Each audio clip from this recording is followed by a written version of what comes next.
কোরআনে কারিমে আল্লাহ রাব্বুল আলামিন গোটা বিশ্বের সমস্ত মুসলমানদের জন্য কোরআনে কারিমে আম্বিয়া আলাইহিস সালাম তাদের সবরের দৃষ্টান্তগুলি আল্লাহ নিজে তুলে ধরেছেন আমাদের ইবরতের জন্য, আমাদের শিখাবার জন্য, আমাদের সবক দেওয়ার জন্য। কোরআনে কারীম হযরত আইয়ুব আলাইহিস সালামের সবরের ঘটনা কোরআনে কারীম তুলে ধরেছে। হযরত আইয়ুব 18টি বছর পর্যন্ত রোগের মধ্যে পড়ে আছেন। এত অসুখ করেছে, এত রোগ, শরীর পচে গিয়েছে, গায়ে পোকা ধরেছে, দুর্গন্ধ হয়ে গিয়েছে, বিবিরা চলে গিয়েছে, ছেলে মেয়ে পাড়ার লোকেরা দূর দূর করে তাড়িয়ে দিয়েছে। এবার জঙ্গলের ভিতরে গিয়ে আশ্রয় নিয়েছেন। এমন অবস্থা হয়েছে, শরীর পচে পচে জিহ্বায় যখন পোকা ধরা শুরু করে দিল, হযরত আইয়ুব আলাইহিস সালাম তখন আল্লাহ রাব্বুল আলামিনের দরবারে এই প্রথমবারের মতো তিনি বললেন, রব্বুল আলামিন, আয় আল্লাহ তাআলা, সমস্ত শরীর জ্বলা জ্বলা হয়ে গিয়েছে, গায়ে পোকা ধরেছে, আমি কোনো কথা বলি নাই, আমি খামোশ থেকে জিকির আজগার করতেছিলাম। আয় আল্লাহ, এখন দেখি আমার জিহ্বায় পোকা ধরেছে, পোকা ধরা শুরু হয়েছে। আমার জিহ্বাটায় পোকা তুমি দয়া করে দিও না, কারণ আমার জিহ্বায় যদি পোকা হয়ে যায় তাহলে তোমার মতো আল্লাহর জিকির আমি কি দিয়া করব? আমার জিহ্বাটা তুমি দয়া করে ভালো রাখো। কোরআনে কারীম বলছি, ওয়া আইয়ুবা ইয নাদা রাব্বাহু আন্নী মাসসানিয়াদ দুররু ওয়া আনতা আরহামুর রাহিমিন। স্মরণ করো সেই সময়ের কথা যখন আইয়ুব তার রবকে ডেকে বলেছিল, আমি অসুস্থ আর তুমি তো রহমান রহিম, দয়াময়। ভাষাটা দেখেন কি সুন্দর। এর থেকে কি আল্লাহর আর কিছু বলা লাগে? আল্লাহ পাকের কাছে তিনি বলতেছেন, আল্লাহ আমি তো অসুস্থ, আমি তো অসুখ করেছে আমার, আর তুমি তো দয়াময় রহমান রহিম। এক অন্ধ, ঈদের দিন কত অন্ধই তো আসে খয়রাত করার জন্য, ভিক্ষা করার জন্য, চতুর্দিকে ভিক্ষা করতেছে অন্ধরা। এক অন্ধ ঈদের গেটের কাছে দাঁড়ায় বলতেছে, ভাইরা আজ হচ্ছে ঈদের দিন আর আমি কিছু দেখতে পাচ্ছি না। এ বেশি পয়সা পাইল, মানুষের দিন তার প্রতি আকৃষ্ট হয়ে গেছে। আরে কি কথা, আজ ঈদের দিন, সকলে আনন্দ করছে আর আমি কিছুই দেখতে পাচ্ছি না। সে কিন্তু কিছু চায় নাই। ভাষার ভিতরে, কথা বলার ভিতরে এ ধরনের টেকনিক আছে। হযরত আইয়ুব আলাইহিস সালাম বললেন না যে আল্লাহ আমারে মাফ করে দাও, কষ্টের মধ্যে আছি। তিনি শুধু বলেছেন, রব্বুল আলামিন, আমি অসুস্থ হয়ে পড়েছি, আমার অসুখ করেছে, আর তোমার নাম রহমান রহিম। এতটুকু কথা বলেছেন। আল্লাহ রাব্বুল আলামিনের দরজায়, তার দরবারে আইয়ুব আলাইহিস সালামের ডাক চলে গেছে। যায় নাই? কোন অসুবিধা আছে নাকি? কোন অসুবিধা নাই। পানির তলা দিয়া যদি কেউ ডাক দেয়, পাহাড়ের ভিতরে বসে যদি কেউ ডাক দেয়, আল্লাহ রাব্বুল আলামিন তা শুনতে পান। ইউনূস আলাইহিস সালাম মাছের পেটে বসে চিৎকার মেরেছিলেন, লা ইলাহা ইল্লা আনতা সুবহানাকা ইন্নী কুনতু মিনাজ জালিমিন। তিনি বলছিলেন, আয় আল্লাহ তাআলা, আমি তোমার প্রশংসা করছি, তুমি ছাড়া উপাস্য নাই, মাবুদ নাই। আমি তোমার পবিত্রতা ঘোষণা করছি, আমি তো জালিমদের অন্তর্ভুক্ত হয়ে গেছি। বাস এতটুকুন কথাই বলেছেন। আল্লাহ পাক বলছেন, ইউনূসের ডাক তো কেউ শোনে নাই, পানির মধ্যে কেউ শোনে নাই, জমিনের কেউ শোনে নাই, মহাশূন্যের কেউ শোনে নাই, কিন্তু মাছের পেটের ভেতরে থেকে, গভীর অতল দরিয়ার তলদেশ থেকে মাছের পেটের ভিতরে বসে আমার ইউনূস যে ডাক দিল, ওই ডাক আমি আরশের মালিক আমি শুনতে পেয়েছি, আর সঙ্গে সঙ্গে জবাব দিয়েছি। ফাস্তাজাবনা লাহু ওয়া নাজ্জাইনাহু মিনাল গাম্মি ওয়া কাযালিকা নুজিল মুমিনিন। ডাকের সাড়া দিলাম, বিপদ দিয়া বাঁচায় দিলাম। শুধু ইউনূসের নাম, আল্লাহ পাক এ জায়গায় আবার ওয়াদা করলেন, দুনিয়ার যত মুমিন বান্দা আছে তারা যদি কখনো বিপদে পড়ে যায় আর আমারে যদি ডাকে, আমি এই রকম করে বিপদ থেকে বাঁচায়া দেব। আইয়ুব আলাইহিস সালাম যখন আল্লাহ রাব্বুল আলামিনের কাছে ফরিয়াদ করলেন, আল্লাহ পাক তখন বলছেন, কোরআনে কারীম বলছে, ফাস্তাজাবনা লাহু ফাকাশাফনা মা বিহি মিন দুররিন ওয়া আতাইনাহু আহলাহু ওয়া মিসলাহুম মাআহুম রাহমাতাম মিন ইনদিনা ওয়া যিকরা লিল আবিদিন।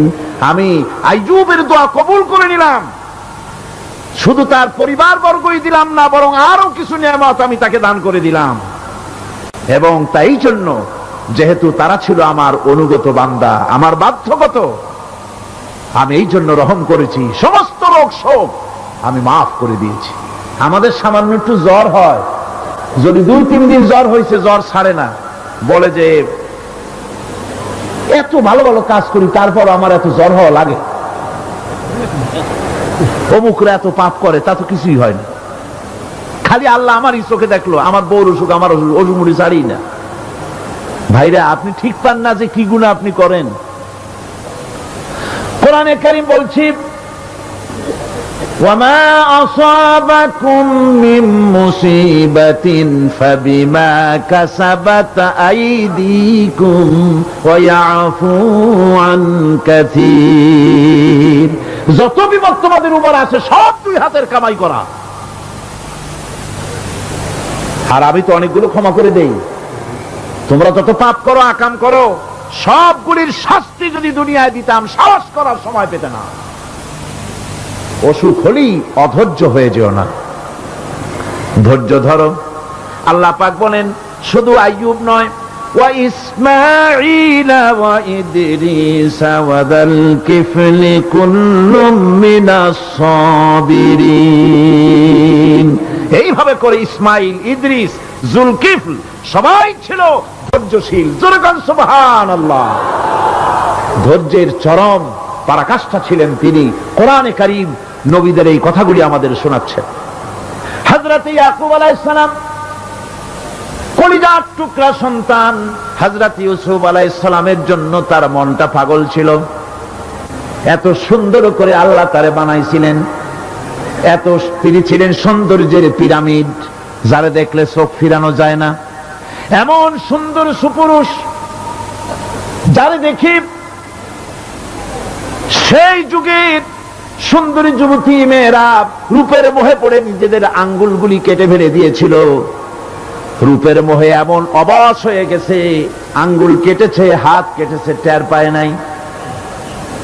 আবার ভুল বুঝবেন না, দুনিয়ার সেরা সুন্দর পুরুষ ইউসুফ আলাইহিস সালাম, তা কিন্তু রাসূলের চাইতে বেশি নয়। হযরত উম্মুল মুমিনিন আয়েশা রাদিয়াল্লাহু তাআলা আনহা তিনি বলেছেন, যেই সব সুন্দরী রমণীরা ইউসুফ আলাইহিস সালামকে দেখে রূপের মোহে পড়ে নিজেদের আঙ্গুলগুলো কেটে ফেলেছিল, ওরা যদি আমার হাবিবকে দেখতো, ওরা যদি আল্লাহ রাসূলকে দেখতো, তাহলে হাত কাটতে কাটতে কোন ফাঁকে যে কলিজা কেটে ফেলে দিত, ওরা টের পেত না। আমার বন্ধুগণ, হযরত আইয়ুব আলাইহিস সালাম সন্তানের মায়া, অন্যান্য ভাইরা হিংসায় পড়ে গেল, তারা নিয়ে তাকে কুয়ায় ফেলে দিল। সেখান থেকে তারা একটা ছাগল বা কোনো পশু জবাহ করে তার রক্ত মাখাইয়া জামায় এনে হাজির করে দিল। হযরত ইয়াকুব আলাইহিস সালামের সামনে যে তারে নিয়ে খেলা করতে গিয়েছিলাম, আমরা খেলায় লিপ্ত ছিলাম, বাগে খাইয়া ফেলাইছে। এগুলি কি গপ্প? এগুলি কি কোরআন? আল্লাহ পাক শোনাচ্ছেন, বিশ্ববাসীকে শোনাইছেন। সূরা ইউসুফের চাইতে এত সুন্দর উপখ্যান গোটা পৃথিবীতে আর নাই। সুবহানাল্লাহ। অনেকে ইউসুফ জুলাইখার কিসসা খুব মজা করে পড়ে, ফুর্তি করে, প্রেমের গল্প পড়ে। এটা কোনো প্রেমের গল্প নয়।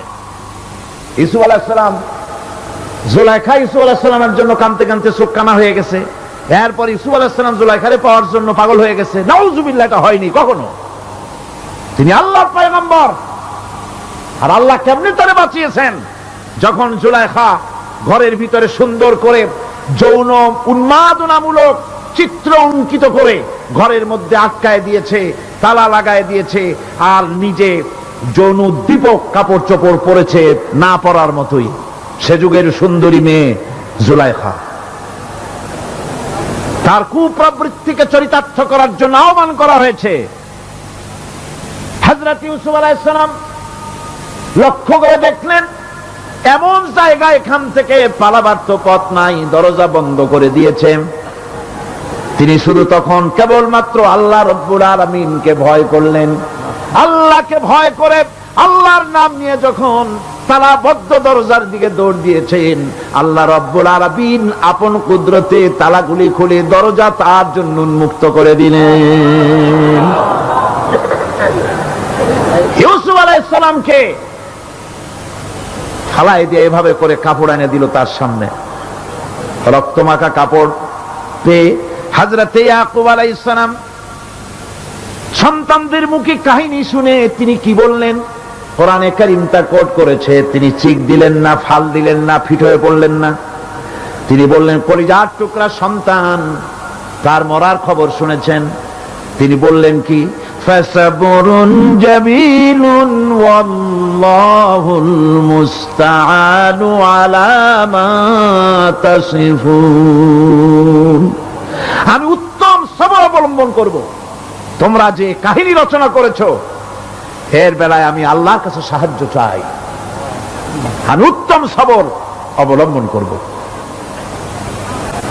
আমার ভাইয়েরা, 11 ভাই মনে করেছিল ইউসুফ আলাইহিস সালামকে মরণ কুয়ায় ফালায় দিছি। তারা তো ঠিক পায় নাই এটা মরণ কুয়া না, এটা হচ্ছে একটা সুড়ঙ্গ, যাকে ইংরেজিতে বলে টানেল। এটা এমন একটা সুড়ঙ্গ, ওরা মনে করেছে মরণ কুয়া, কিন্তু আল্লাহ রাব্বুল আলামিন এই কুয়াতে এমন বানালেন, ওরা একদিকে ফালায় দিল মরণ কুয়ায়, এই কুয়ার আরেক মুখ দিয়া আল্লাহ রাব্বুল আলামিন ইউসুফ আলাইহিস সালামকে নিয়ে মিশরের সিংহাসনে বসায়া দিলেন। এটা মরণ কুয়া নয়, এটা রাজ সিংহাসনে বসার সুড়ঙ্গ পথ। ইউসুফ আলাইহিস সালাম আজ প্রেসিডেন্ট, সুবহানাল্লাহ,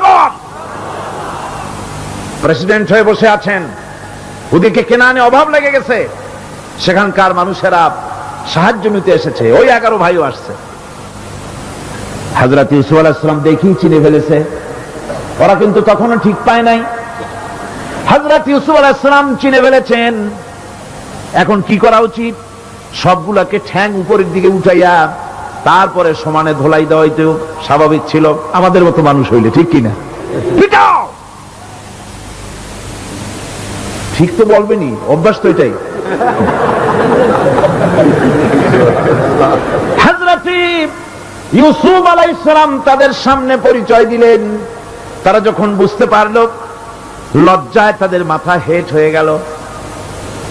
হযরত, তারা এক তো লজ্জা, আর 2 নম্বরের ভয়, জান নিয়া কেনানে কেউ ফিরে যাইতে পারবো না। এখন অবস্থা হয়েছে যে জীবনই যায় নাকি এখানে। হযরত ইউসুফ আলাইহিস সালাম ভাইদের এই করুণ দুরবস্থা বুঝতে পারলেন, বুঝে চরম ধৈর্য ধরে তিনি কি বললেন? তিনি বললেন, লা তাসরিবা আলাইকুমুল ইয়াউম। ও ভাইরা, তোমাদের বিরুদ্ধে আমার কোনো ক্ষোভ নাই, দুঃখ নাই, বিদ্বেষ নাই, হিংসা নাই, আল্লাহর রাস্তায় মাফ করে দিলাম। সুবহানাল্লাহ। এর নাম পয়গম্বর। এর নাম কি? পয়গম্বর। কিসের লেনিন, কিসের মার্কস? জওয়ানেরা, ভুল পথে মানুষ চলেছিল, আলহামদুলিল্লাহ আল্লাহ এগুলারে ডাস্টবিনে ফালাই দিছে। কারণ আলহামদুলিল্লাহ, আলহামদুলিল্লাহ। পয়গম্বর কারে বলে? কারে বলে পয়গম্বর? কি চরিত্র! রাসূল করিম সাল্লাল্লাহু আলাইহি ওয়াসাল্লাম, তাকে একজন সাহাবী বলছিলেন, হুজুর বলছেন এই কামটা করলা না কেন? সাহাবী বললেন, হুজুর আপনি যদি চোখের ইশারায় বলতেন মুখ দিয়ে না কইয়া, তাও তো আমি কামটা করে ফেলতাম, আমি তো বুঝি নাই। হুজুর বললেন, চোখের ঠারে ঠারে কাজ করা নবুয়তের শান নয়। আল ওয়াদুহু ওয়াস সারাহা, নবীরা যা করেন তা ডাইরেক্ট, কোনো বক্রতা নাই, স্পষ্ট কথা। আমার ভাইরা, হযরত ইউসুফ আলাইহিস সালাম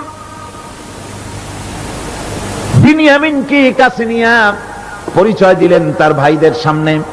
কোরআনে কারীম বলছে, ক্বালা আনা ইউসুফ ওয়া হাদা আখি قد من الله علينا إنه من يتقي ويصبر فإن الله لا يضيع أجر المحسنين। আমি ইউসুফ আর এই হচ্ছে আমার ভাই। আল্লাহ আমাদের উপর ইহসান করেছেন। প্রকৃতপক্ষে যারা আল্লাহকে ভয় করে এবং সবর এখতিয়ার করে, আল্লাহ এভাবে তাদেরকে তাদের আমলকে নিষ্ফল হতে দেন না। আমার এই জামাটা নিয়ে যাও। হযরত ইয়াকুব আলাইহিস সালাম কলিজার টুকরা সন্তান ইউসুফ আলাইহিস সালামের বিরহ যন্ত্রণায় ছেলেকে কতদিন দেখে না, কাঁদতে কাঁদতে চোখ দুটো অন্ধ হয়ে গেছে। মিশর থেকে কেনানের দিকে জামা রওনা হয়েছে। কোথায় মিশর, কোথায় কেনান? জামা যখন রওনা হয়ে গেছে, হযরত ইয়াকুব বলতেছেন, আমি যেন আমার ইউসুফের গন্ধ নাকে পেতেছি। জামা চলে এলো, চোখের উপরে রাখলেন, আল্লাহ রাব্বুল আলামিন তাকে চক্ষুষ্মান বানায়া দিলেন। ভাইরা আমার, পয়গম্বরেরা সবর করে গোটা দুনিয়ার মানুষের সামনে দৃষ্টান্ত সেট করেছেন সবর কারে কয়। আমার ভাইরা, হযরত ইব্রাহিম আলাইহিস সালামের কথা আল্লাহ পাক কোরআনে কারিমে বলছেন সবর কারে কয়। দেখো, শেখো সবর কারে কয়। আল্লাহ পাক বললেন, ইব্রাহিম তোমার বিবি আর তোমার নবজাতক এই সন্তানকে রেখে আসো মক্কা নগরীতে। তিনি চলে গেলেন। সেখানে ঘর নাই, বাড়ি নাই, কিচ্ছু নাই, চতুর্দিকে ধুধু বালু আর মরুভূমি। হযরতে হাজরা বলছেন, ইব্রাহিম সামান্য পানি আর খাবার দিয়া আমার সন্তান শুদ্ধ এখানে রেখে যেতেছো, আমি কি অপরাধ করেছি? কোনো জবাব নাই। দুইবার তিনবার বলার পরে হাজরা বলছেন, ইব্রাহিম গো, তবে কি আমার আল্লাহর হুকুম মতো আমারে রেখে যাচ্ছ নাকি? হযরত ইব্রাহিম আকাশের দিকে আঙ্গুল উঁচু করলেন। কথা বলবেন, বাক শক্তি বেরোচ্ছে না। 80 বছর বয়সের সময় একটা বাচ্চা আল্লাহ তারে দিচ্ছেন। আর এমন বাচ্চা, পয়গম্বরের ছেলে, কি সুন্দর চেহারা, মরুভূমির উপরে ফালাই দিয়াছো। ফালাই দিয়ে রওনা হয়ে যাচ্ছেন, মুখ দিয়া কথা সরছে না, আকাশের দিকে দেখালেন। হযরত হাজরা বুঝতে পারলেন।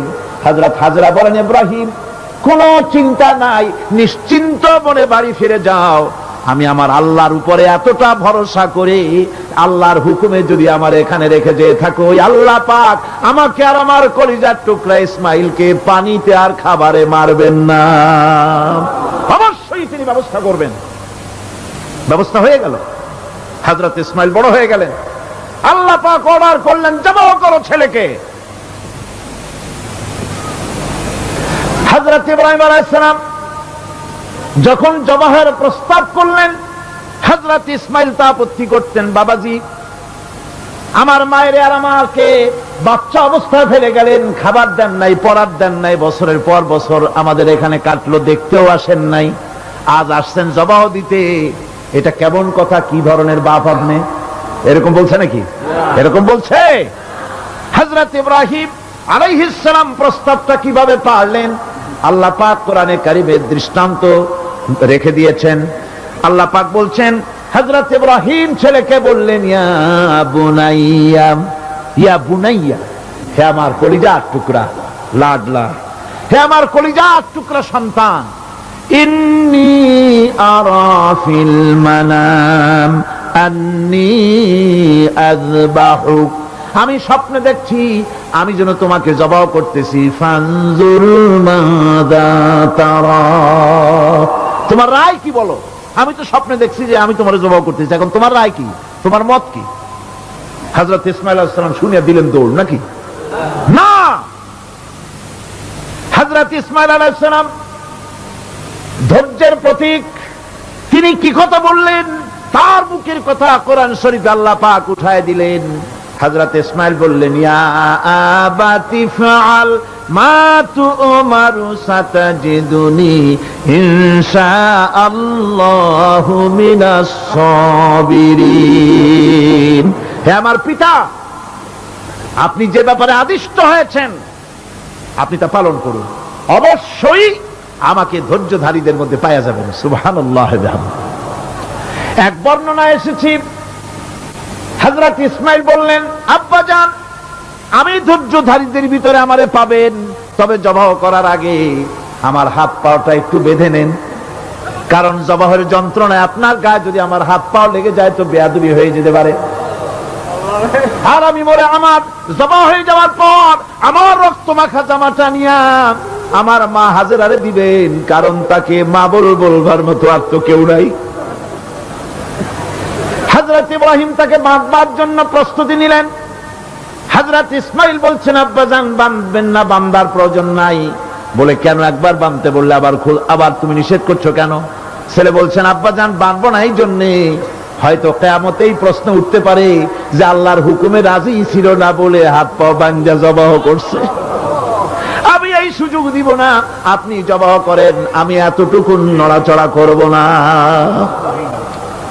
ধৈর্যের চরম প্রতীক হযরতে ইসমাইল আলাইহিস সালাম দেখাই দিয়েছেন ধৈর্য কারে কয়।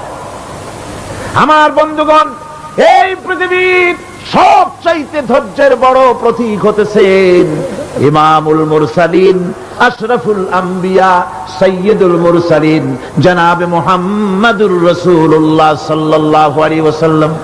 আমার বন্ধুগণ, সবচাইতে বড় ধৈর্যের প্রতীক তিনি। কাউকে একটা গালি দেন নাই জীবনে, কাউকে ঠাট্টা করেন নাই, কাউকে মারেন নাই, কারো মনে দুঃখ দেন নাই। তিনি দুঃখ পেয়েছেন, তিনি কাউকে দুঃখ দেন নাই। তিনি কষ্ট পেয়েছেন, কাউকে কষ্ট দেন নাই। আমার ভাইয়েরা, তায়েফের ময়দান, আমার নিজের চোখে তায়েফে যেদিন আমি তায়েফ দেখলাম, আমি তায়েফে ঢুকেছি, জীবনে কোনোদিন যাই নাই। রমজান মুবারকে আমি সেখানে গেলাম, আমাকে বসার জন্য তারা নিয়ে যাবে। আমি বললাম আগে বসবো না, আমারে আগে নিয়ে যাও, আমার নবীকে কোন জায়গায় ওরা মেরেছিল সে জায়গাটা দেখাও। তায়েফের সেই গলিতে যখন আমি গিয়েছি, দুই দিকে পাহাড় দাঁড়ানো, তায়েফের লোক আমার সাথে ছিল, তারা বলল এই জায়গাটা প্রথম যেখানে চতুর্দিক থেকে নবীজিকে পাথর মারছিল আর আল্লাহর নবী বেহুশ হয়ে পড়ে গিয়েছিলেন। 3টা দিন না খাওয়া, হযরতে খাদিজা নাই, আবু তালিব নাই, মক্কায় জায়গা নাই পা রাখার। নবীজি 3টা দিন ঘুরলেন। নেতারা বলল, তুমি যদি নবী হবে তো এতিম হলে কেন? আল্লাহ নবী বানাবার জন্য কি একটা ধনী মানুষ পায় না? তোমার মতো এতিম আর গরিবের নবী বানাইলো কেন? আল্লাহ নবী 3 দিন পর যখন দেখলেন কেউ দাওয়াত শোনে না, কেউ মানে না, কেউ গ্রহণ করে না, তখন তিনি নেতাদের অনুরোধ করলেন, ঠিক আছে দাওয়াত তো কবুল করলা না, তবে একটা কাজ করো, অন্তত আমি যে তায়েফে আসছিলাম এই খবরটা মক্কায় দিও না, ওরা আরো অত্যাচার বাড়ায় দেবে। এই কাফিরগুলি খবর তো মক্কায় পাঠালো, আর সমস্ত যুবকদেরকে লেলিয়ে দিল। যুবকেরা চতুর্দিকে দাঁড়াইছে, রাসূলকে পাথর মারা শুরু করে দিল। আমি যখন রেল লাইনের থেকে হাঁটি, যখন রেল লাইন কোনো সময় দেখি, রেলের পাথরগুলি, রেল লাইনের পাথরগুলি দেখলে আমার মাথায় যেন কেন তায়েফের কথা মনে এসে যায়।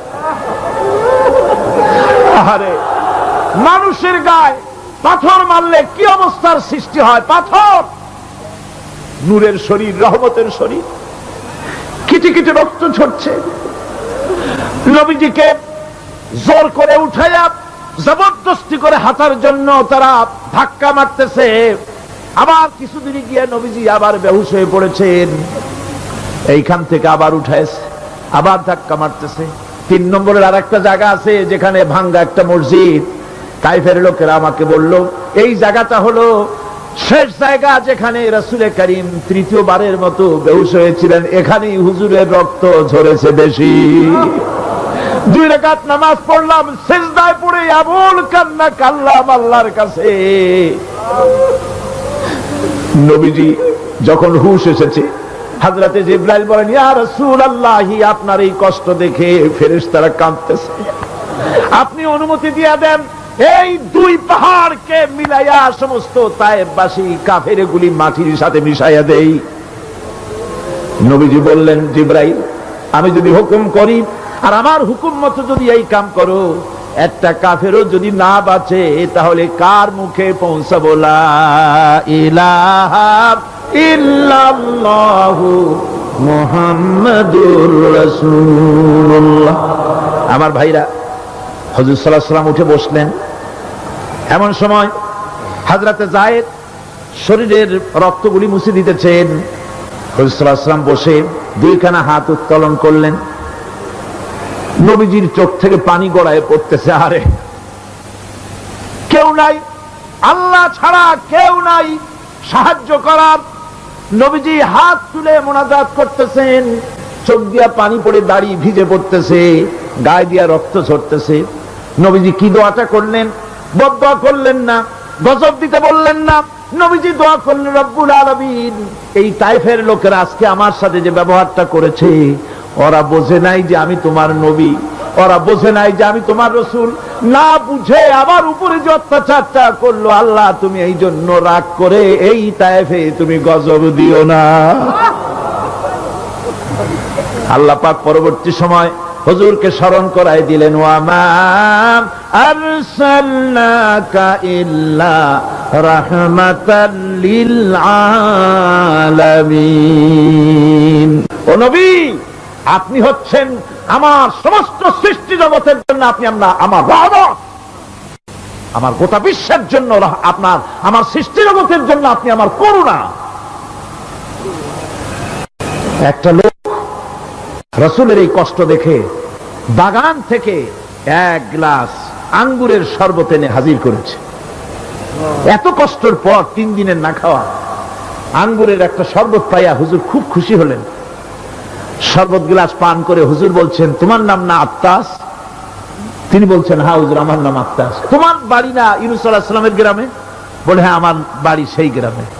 তা আপনি কি করে জানলেন আমার নাম আত্তাস আর আমার বাড়ি ইউনূস আলাইহিস সালামের গ্রামে? আপনি জানলেন কি করে? হুজুর বললেন, আমি নবী, হযরত ইউনূস নবী, একজন নবীর খবর আর একজন নবীর কাছে থাকে। রাসূল করিম সাল্লাল্লাহু আলাইহি ওয়াসাল্লাম সবর ইখতিয়ার করেছিলেন, ধৈর্য অবলম্বন করেছিলেন, আর আল্লাহ পাক তাকে নির্দেশ করেছেন, সবর করো। ওয়াত্তাবি' মা ইউহা ইলাইকা ওয়াসবির হাত্তা ইয়াহকুমাল্লাহ। তুমি কেবল সেই জিনিসের অনুসরণ করো যা আমি তোমার প্রতি অবতীর্ণ করেছি। আমি আপনার উপরে যেটা অবতীর্ণ করেছি ওটার অনুসরণ করুন, আর সবর ইখতিয়ার করুন যতক্ষণ না আল্লাহর পক্ষ থেকে চূড়ান্ত ফয়সালা না আসে। ধৈর্য ধরুন, ধৈর্য ধরুন। আমার ভাইরা, কাফেরদের নির্যাতনের মোকাবেলায় আল্লাহ পাক তার হাবিবকে সান্ত্বনা দিয়েছেন। যখন কাফেররা নির্যাতন করতেছে, আহারে হযরতে বেলাল নির্যাতিত, হযরতে সুমাইয়া নির্যাতিতা, হযরতে খাব্বাব, হযরতে খুবাইব, হযরতে আম্মার রিদওয়ানুল্লাহি তাআলা আলাইহিম আজমাইন, এত মার হতেছে। হযরত ওমর হযরতে খাব্বাব রাদিয়াল্লাহু তাআলা আনহুকে খোলা গায়ে দেখে বলছিলেন, খাব্বাব রে, তোমার পিঠে এত গর্ত কেন? এত গর্তওয়ালা পিঠ তো আমি মানুষের দেখি নাই, এত চিকুন কোমরওয়ালা মানুষও তো দেখি নাই। তিনি বলেছেন, ওমর তুমি কি ভুলে গেছো? ইসলাম কবুল করার অপরাধী কাফির বেঈমানেরা আগুন জ্বালায়া আংটা আগুনের উপরে আমাকে চিৎ করে শোয়াছে। আমি যেন নড়াচড়া করতে না পারি সেজন্য আমার বুকের উপরে পাথর চাপা দিয়ে রেখেছিল। গায়ের চর্বি আর রক্ত গলে গলে পড়ে আগুন নিবেছে, আর আগুন গোশত পুড়ে যে পিঠের মধ্যে প্রবেশ করেছিল আজও পর্যন্ত পিঠের সেই গর্ত সেরে যায় নাই। এভাবে অত্যাচার হচ্ছিল সাহাবীদের উপরে। আল্লাহ রাব্বুল আলামিন তার হাবিবকে সান্ত্বনা দিলেন, ওয়াসবির ওয়া মা সাবরুকা ইল্লা বিল্লাহি ওয়া লা তাহজান আলাইহিম ওয়া লা তাকু ফি যায়কিম মিম্মা ইয়ামকুরুন। হে রাসূল, সবরের সাথে কাজ করতে থাকুন। আপনার এই সবরের তৌফিক তো আল্লাহই দিয়েছেন, আর ওদের সমস্ত ষড়যন্ত্র, ওদের অপকৌশলে আপনি দুঃখিত হবেন না, চিন্তা করবেন না, ভারাক্রান্ত হবেন না। আপনি নিশ্চিত থাকুন। ওয়াসবির লিহুকমি রাব্বিকা ফাইন্নাকা বিআয়ুনিনা। হে নবী, আপনার রবের চূড়ান্ত ফয়সালা আসা পর্যন্ত ধৈর্য ধারণ করুন। আপনি তো আমার চোখের সামনে, সুবহানাল্লাহ সুবহানাল্লাহ, আপনি আমার চোখের সামনে, কে আপনাকে কি করবে আমি দেখবো না? সুবহানাল্লাহ। মন্ত্রী যদি, এই সলিমুদ্দিন মার্কা মন্ত্রী যত আছে, এই মন্ত্রীরা যদি কয় দেখা তো ভয় কিসে, আমি তোকে দেখছি না, সাহসটা কেমন বাড়ে, কেমন বাড়ে সাহস। আরে কোন মন্ত্রী ছাতা মাথা না, কোন প্রেসিডেন্ট রাজা বাদশা না, আকাশ আর জমিনের মালিক আমার আল্লাহ রাব্বুল আলামিন বলছেন, হাবিব কোন চিন্তা নাই, আপনি আমার চোখের সামনে।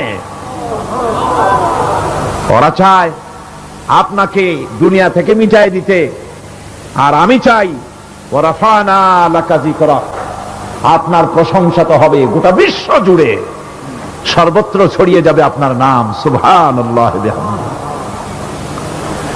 আল্লাহ পাক অন্যত্র বলেছেন, ওয়ালাকাদ কুযযিবাত রুসুলুম মিন ক্বাবলিকা ফাসাবারু আলা মা কুযযিবু ওয়া উযু হাত্তা আতাহুম নাসরুনা।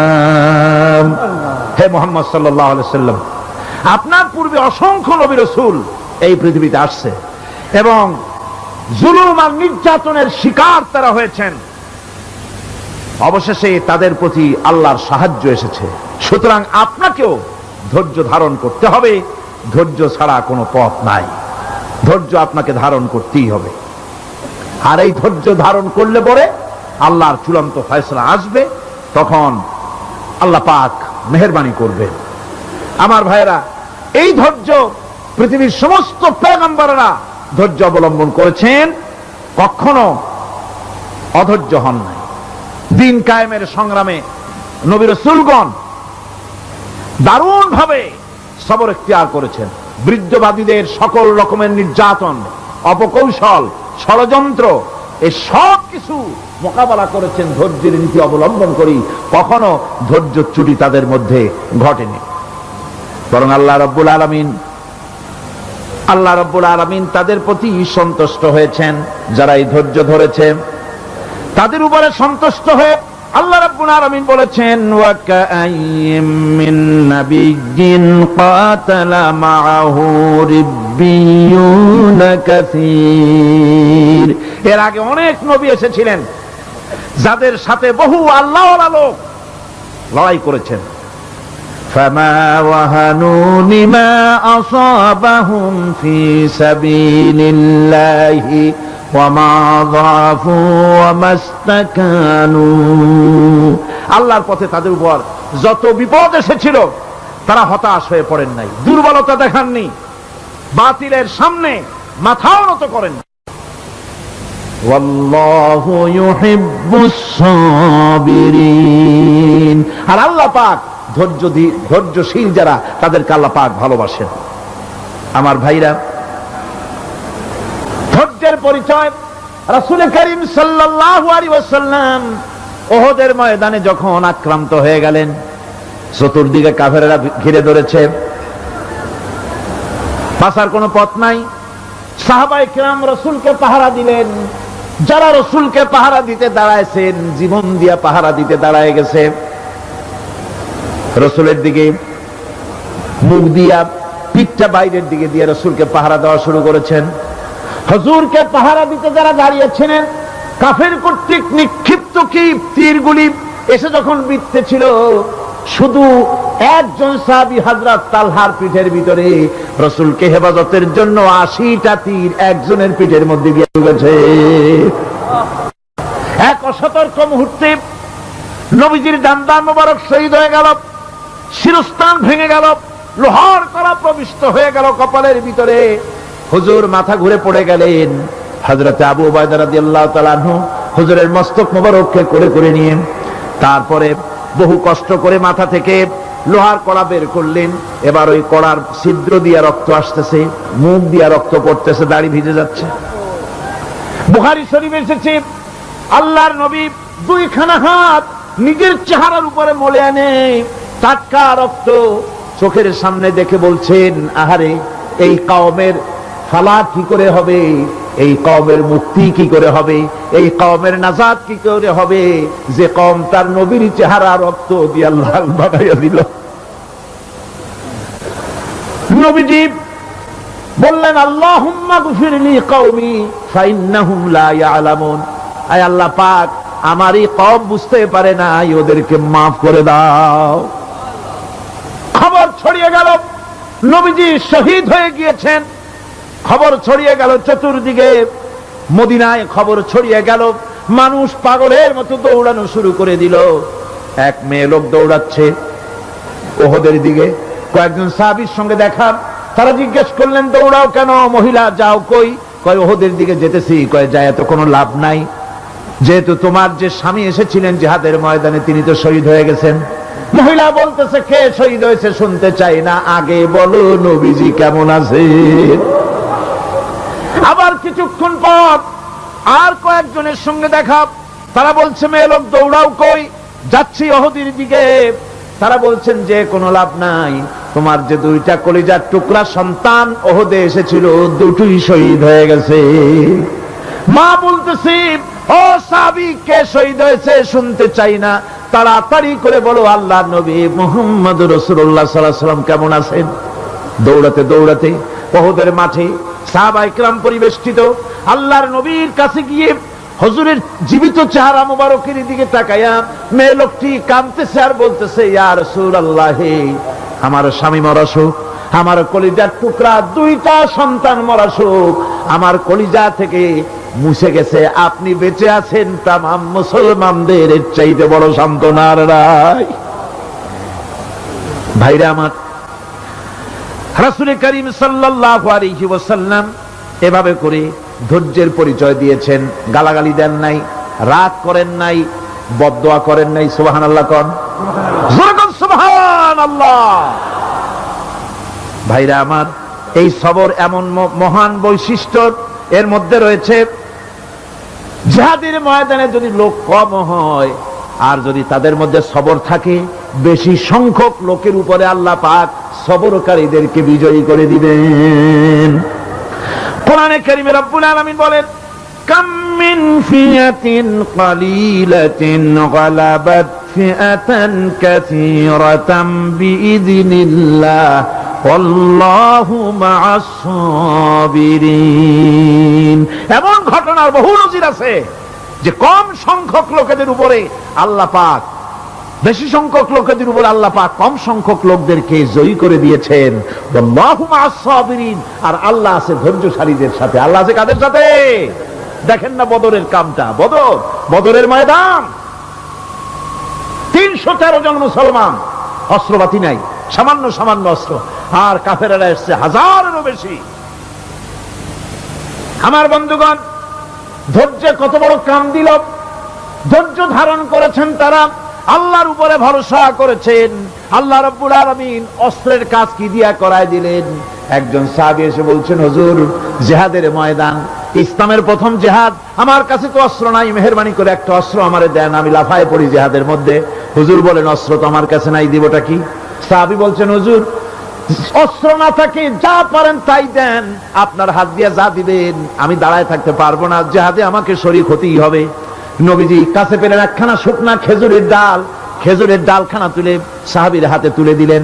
সাহাবী বলেন, রাসূলের হাতের দেওয়া শুকনা খেজুরের ডালটা নিয়ে আমি যখন কাফেরদের ভিড়ের মধ্যে ঝাঁপায় পড়ে যখন শুকনা খেজুরের ডাল দিয়ে আঘাত দিলাম, তখন ধারালো তরবারি দিয়ে আঘাত করলে যে কাম হয়, শুকনা খেজুরের ডালের আঘাতে কাফের দ্বিখণ্ডিত হয়ে জমিনে পড়ে গেল।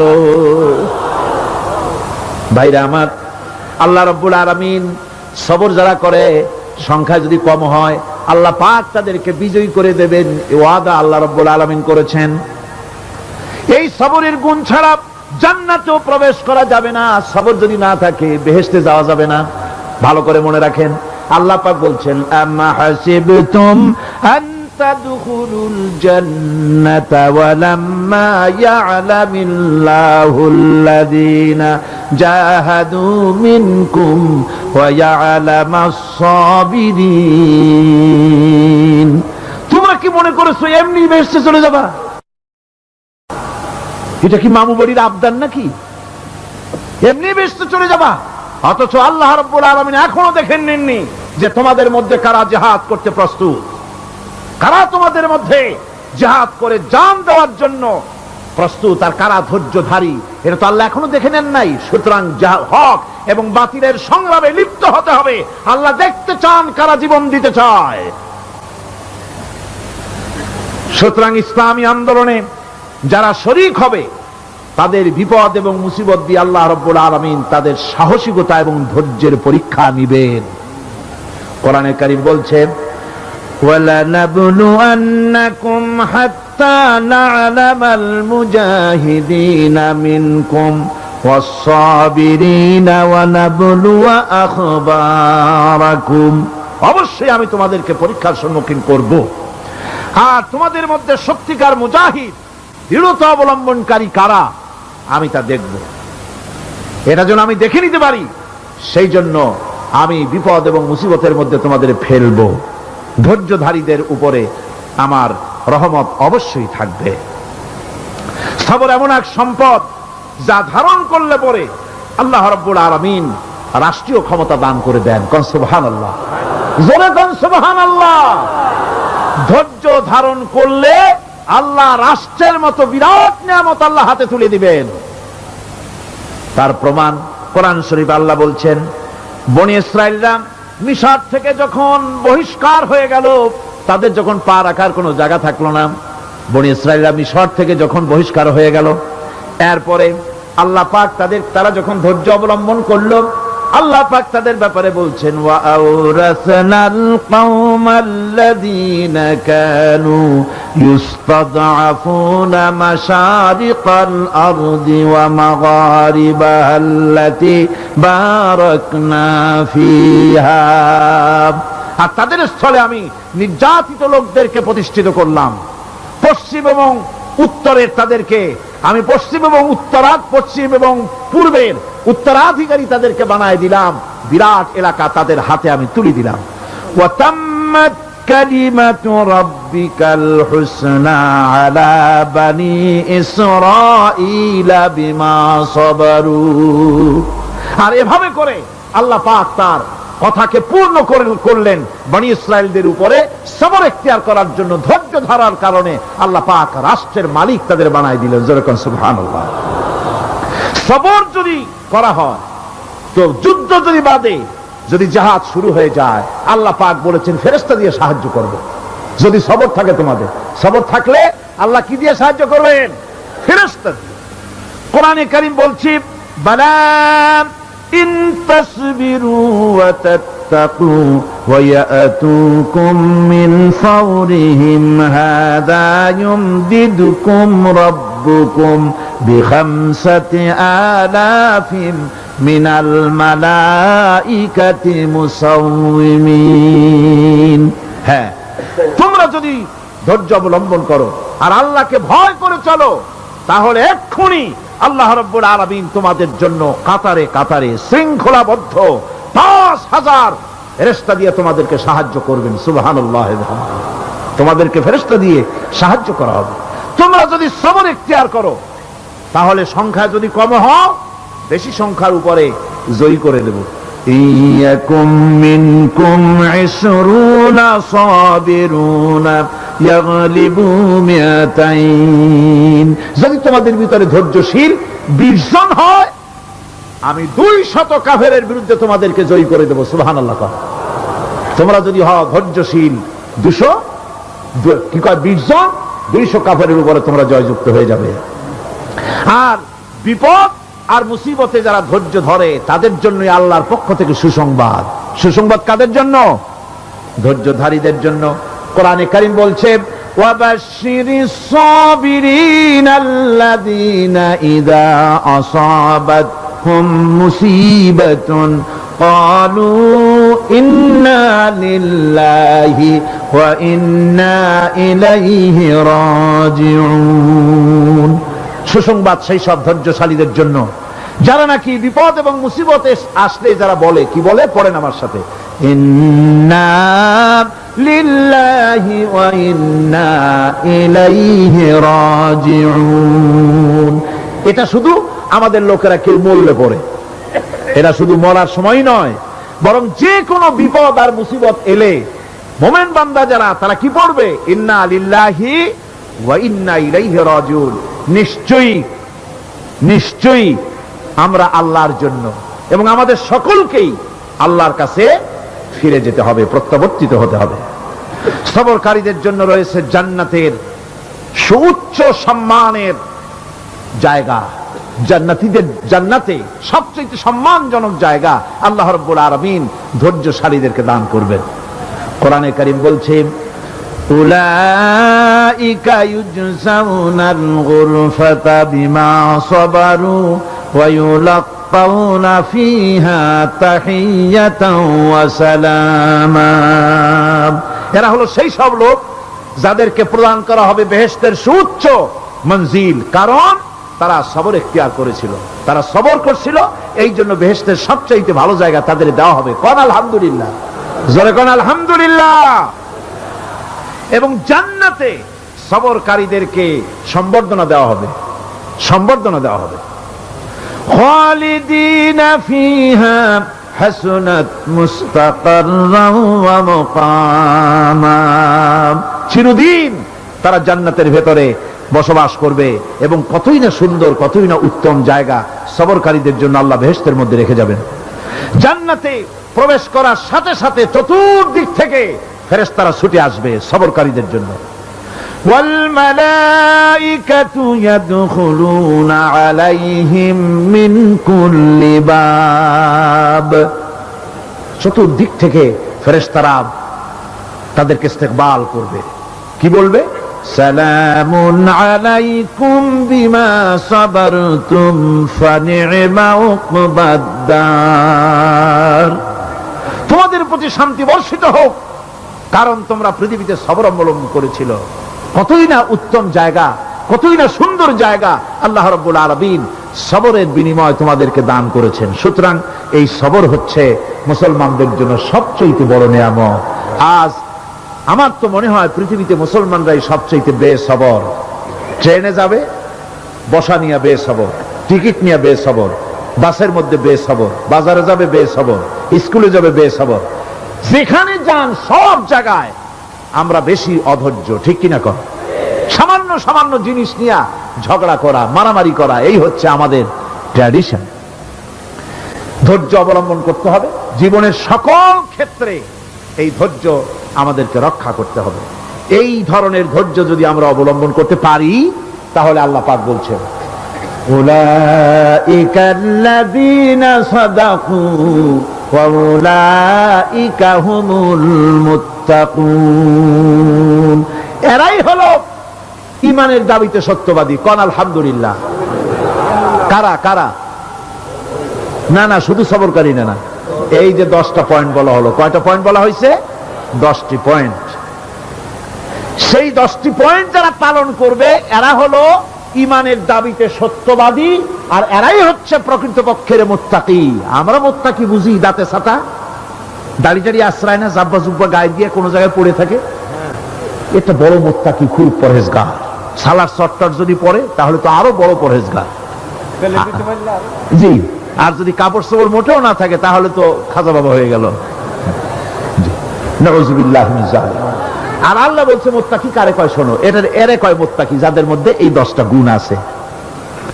এই 10টি সত্য যদি সম্পাদন করতে পারি, যদি আমল করতে পারি, জীবন ধন্য হয়ে যাবে। সেই 10টি কথা আমি আবার আপনাদের স্মরণ পটে তুলে দিতে চাই, প্যাকেট করে পকেটে উঠাই দিতে চাই, যেন বাড়ি নিয়ে যেতে পারেন। 1 নম্বর হচ্ছে 10টি পয়েন্টের 1 নম্বর আল্লাহর প্রতি ঈমান। 1 নম্বরে আল্লাহর প্রতি ঈমান, 2 নম্বরে পরকালের প্রতি ঈমান, 3 নম্বরে ফেরেশতাদের উপর ঈমান, 4 নম্বরে কিতাবের প্রতি ঈমান, 5 নম্বরে নবীদের প্রতি ঈমান, 6 নম্বরে সহায় সম্বলহীন নিকটবর্তী আত্মীয়, ইতিম, মিসকিন, প্রবাসী, মুসাফির, সাহায্য প্রার্থী, এদেরকে মুক্ত করার জন্য এদেরকে সাহায্য প্রদান করা, 7 নম্বরে নামাজ প্রতিষ্ঠা করা, 8 নম্বরে যাকাত আদায় করা, 9 নম্বরে ওয়াদা পালন করা, 10 নম্বরে সবর এখতিয়ার করা। কয়টা হলো? এই 10টি কাজ যদি আমরা পালন করতে পারি, বিপদে মুসিবতে ধৈর্য ধারণ করতে পারি। যত মুসিবত আসুক, আসলে এগুলি কিছু না। মুসিবত আল্লাহ টেস্ট করবেন, মুসিবত দিয়া আল্লাহ টেস্ট করেন।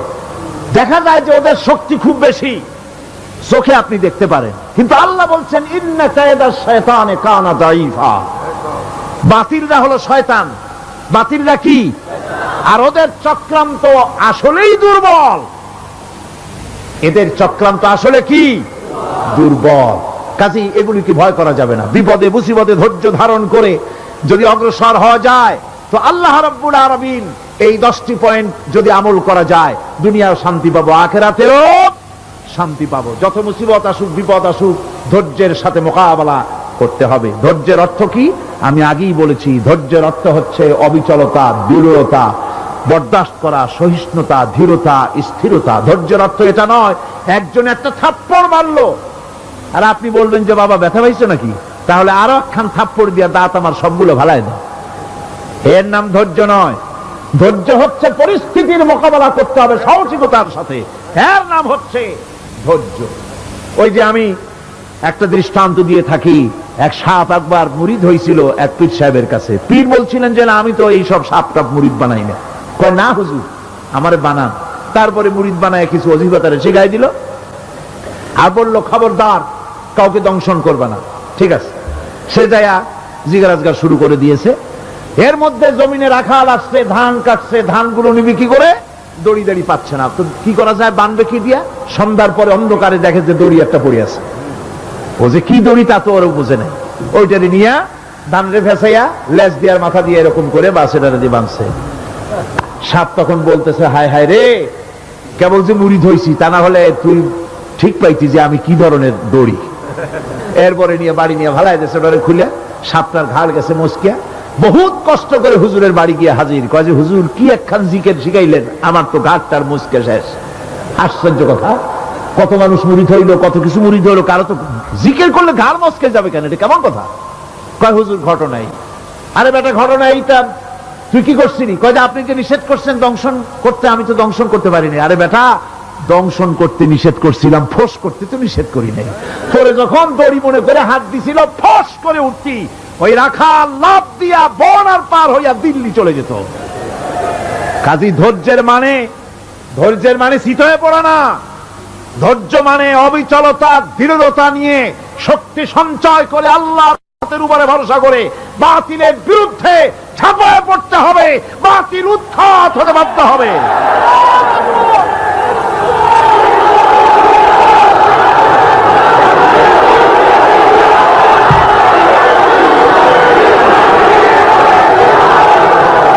ভাইরা আমার,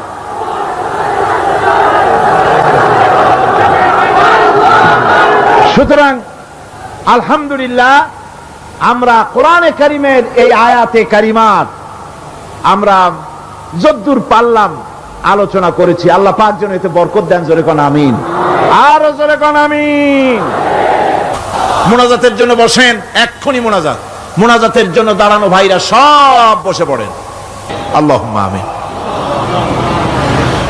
ربنا ظلمنا أنفسنا وإن لم تغفر لنا وترحمنا لنكونن من الخاسرين ربنا لا تزغ قلوبنا بعد إذ هديتنا وهب لنا من لدنك رحمة إنك أنت الوهاب আয় আল্লাহ তাআলা,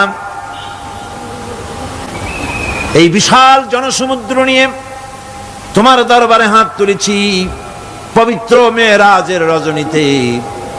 আয় আল্লাহ, তুমি দয়া করে মেহেরবানি করে আমাদের আলোচনা, দুরুদ সালামের সওয়াব আমাদের বিশ্ব নবী তোমার প্রিয় হাবিব জনাবে মুহাম্মদ রাসূলুল্লাহ সাল্লাল্লাহু আলাইহি ওয়াসাল্লামের রূহ মুবারকে পৌঁছায়া দাও। সমগ্র বিশ্বের মাটির নিচে যত মুমিন মুমিনাত শুয়ে আছেন তাদের আরো আর পরে সওয়াব পৌঁছায়া দাও। আমাদের মা বাপ যাদের দুনিয়া থেকে বিদায় হয়ে গেল, আল্লাহ কবরগুলিকে জান্নাতের টুকরায় পরিণত করে দাও। রব্বির হামহুমা কামা রব্বায়ানি সগীরা। পড়েন সবাই, রব্বির হামহুমা কামা রব্বায়ানি সগীরা। আয় আল্লাহ তাআলা, বহু মানুষ দোয়া চেয়েছি, কতজনের কত কষ্ট, কেউ হসপিটালে আছে, কারো অপারেশন হবে, কেউ বা মরে গেছে, কেউ বা মামলা মোকদ্দমায় আছে, কেউ বা পারিবারিক অশান্তিতে আছে। আল্লাহ যিনি যেই নিয়তে দোয়া চেয়েছে মেহেরবানি করে সেই নেক নিয়ত তোমার দরবারে কবুল করে নাও। বিপদগ্রস্ত লোকগুলির বিপদ থেকে বাঁচাইয়া দাও। আয় আল্লাহ রাব্বুল আলামিন, এই মাহফিলে লক্ষ লক্ষ জনতা সমুদ্রের ঢেউর মতো চতুর্দিক থেকে আসতে থাকে। তুমি আর তোমার কোরআন আর তোমার রাসূল ছাড়া কোনো স্বার্থ কারো মনে নাই। কাউরে রিক্সা ভাড়া দেওয়া হয় না, ট্রাক ভাড়া, বাস ভাড়া কাউকে দেওয়া হয় না, এক লোকমা খানাও এখানে পায় না, তাবাররুক বা সিন্নি বিতরণও হয় না। আয় আল্লাহ, নিঃস্বার্থ ভাবে এই লোকগুলি যাতায়াত করে। আল্লাহ তোমার কোরআনের বরকতে সকলকে তুমি গুনাহ মুক্ত করে দাও। আয় আল্লাহ তাআলা, যাতায়াত আসান করে দিও, যাতায়াতের পথে কারো যেন কোনো বিপদ না হয়ে যায়। আয় আল্লাহ তাআলা, বাড়ি ঘর ফালায় আসে, বাড়ি ঘর তোমার ফেরেশতা দিয়ে তুমি হেফাজত করো।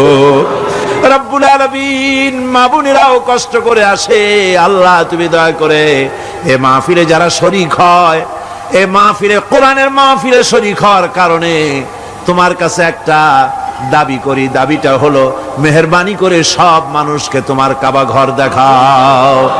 যারা উপস্থিত হয়েছে সকলকে তোমার হাবিবের রওজায় গিয়া সালাম দেওয়ার তৌফিক দাও।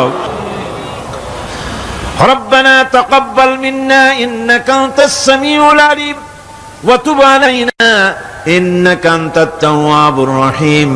সুবহান রাব্বিকা রাব্বিল ইজ্জাতি আম্মা ইয়াসিফুন, সালামুন আলাল মুরসালিন, আলহামদুলিল্লাহি রাব্বিল আলামিন। ওয়াজআল আখিরা কালিমাতিনা ইনদাল মাউত লা ইলাহা ইল্লাল্লাহু মুহাম্মাদুর রাসূলুল্লাহ। আসসালামু আলাইকুম ওয়া রাহমাতুল্লাহ।